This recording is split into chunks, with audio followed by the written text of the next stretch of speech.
maxaa raashinkii qaaliyay waxaad igu soo waqortay lacag wada qaaliya tii aan tobanku ogaaba 15 walaal war runtaayo tii laba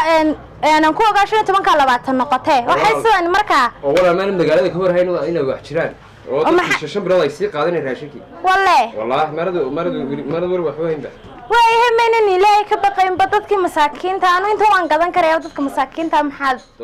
qaaliyaysan oo raashinka ugu qaaliyaysan dadka masaakiinta jira oo qaalide aan kari karina waan bixin karaa lacagtan oo imika waan dhiibi karaa laakiin sabab baad u qaaliyaysan masaakiin waxa jirta aan bixin karin lacag walaal war runtaa masaakiinta xalun baa loo keeniyay waa kun madaxdii wadanka ay maxay yeedeen shan bilood yaan la isku iman maxay yeeday wadada magaaladana maxay yeeday wadayaan arkay maxay yeedeen wax dhex socdaano waxa saar laga kala bacaysay shan bilood la sii qaadanay walaal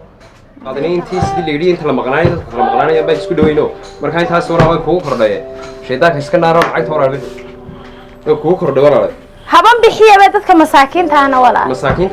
masaakiinta de way iska joogeen hadee waxba aysan de walaal ma dadkiinan marka ganacsatada marka dadka masaakiinta dilaysa anaga walaal anaga iska miskiin baan waxa gadan iska dhex joogaan aniga laftigeyga marka soo qaadanay saas walaal xisaabiyo hordhay walaalo war runta xaga la sheeyto baa ku hordhay xaga in hal door baa ku hordho maxay heeday wadankii waa la sii wada qaadanay raashinka shan bilood raashinka waa la sii qaadanay marada inta le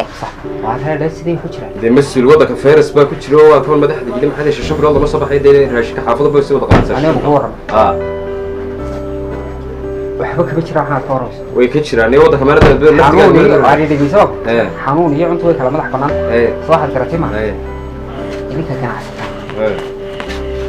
wala wadoogi suuqa waxa yaal baan gartay propaganda jirta mid walba midii sheegay gabadhan way saxsantay shalay haday intan kaaga iibsatay maantana ay inta tahay waxa qale gala ma ganacsatay laba qodob baa leeyahay waan gartay labada qodob maxay ahaayeen dadkiina masaakiinta waxa jira dad badan oo dabka bashada waan ogaay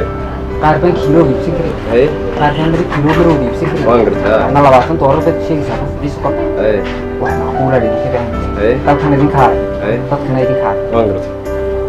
idinka ineeganayaan umada goosno